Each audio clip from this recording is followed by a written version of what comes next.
Welcome to the session, everyone.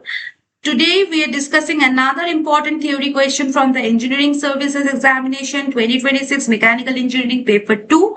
And one thing that makes the Engineering Services Examination unique is that it does not merely ask you to memorize the definitions. It tests whether you understand why a phenomena occurs, what problem it creates, and how engineers prevent it.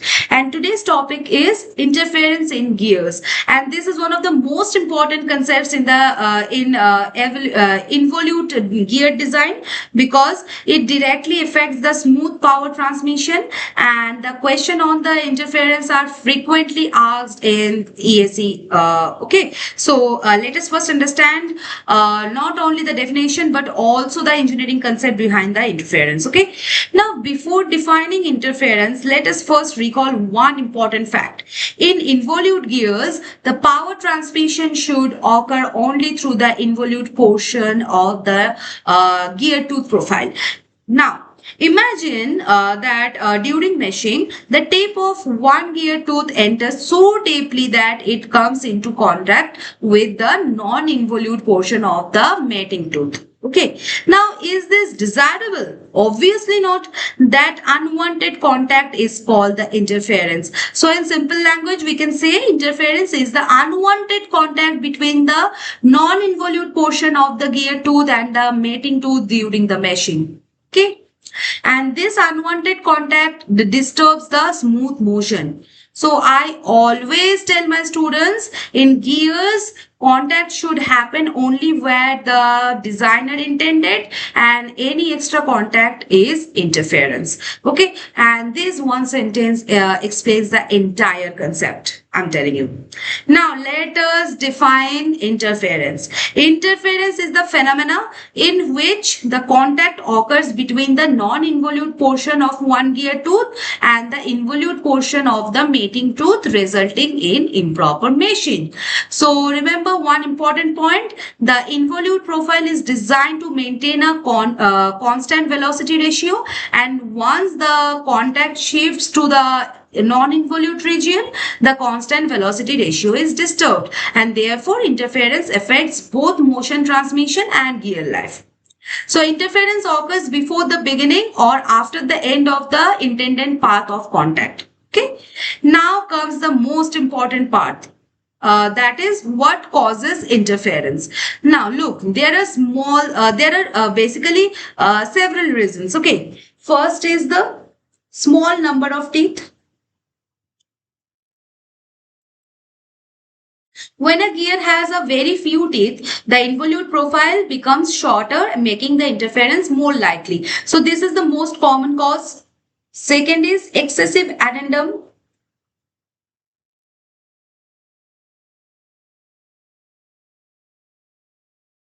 If the tooth is made too long, its tip enters deeper into the mating gear, causing the unwanted contact.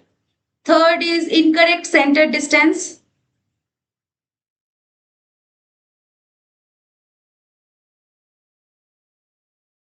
If the gears are mounted improperly, the path of contact changes, which may result in interference. Okay. Fourth point will be improper gear design.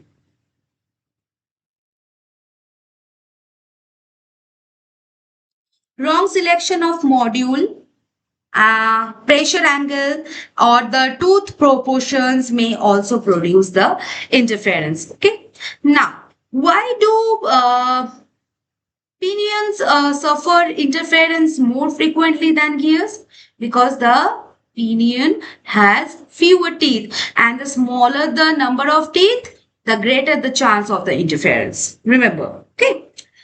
Now, let us understand its consequences. Interference causes the rough gear operation, noise and vibration, higher friction, increased wear of teeth, loss of efficiency, and you can say tooth damage, disturbance in constant velocity ratio. So instead of smooth rolling, the gears experience unwanted drumming, and that is very harmful for the gear teeth.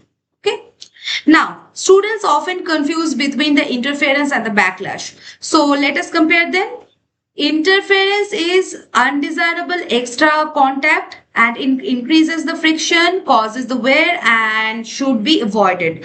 And for the backlash, it is basically the intentional clearance, prevents the jamming, compensates for the thermal expansion, and must be provided. Okay, so interference is harmful and backlash is necessary. This comparison is extremely useful for the examination. Okay. Now let us discuss the engineering solution. Interference can be prevented by increasing the number of the teeth. This is the most common method. Second is increasing the pressure angle. A larger pressure angle increases the involute portion of the tooth profile. Third will be like reducing the addendum. Smaller tooth height prevents excessive penetration. And fourth will be like using the profile shifting, addendum modification. Look, modern gear designs often use profile correction to eliminate the interference without changing the gear ratio. So these are the standard methods used in the practical gear design. Okay. So what is the easiest way to avoid the interference? The safest answer is increase the minimum number of teeth in the pinion. And this is the most fundamental design solution. Okay. And interference is carefully checked while designing the automotive gearboxes, industrial gear reducers, machine tools, aerospace transmission systems, robotic gear trains, and the heavy-duty industrial drives. So before manufacturing a gear, engineers always verify that the gear pair is free from interference to ensure the smooth and reliable operation. All right.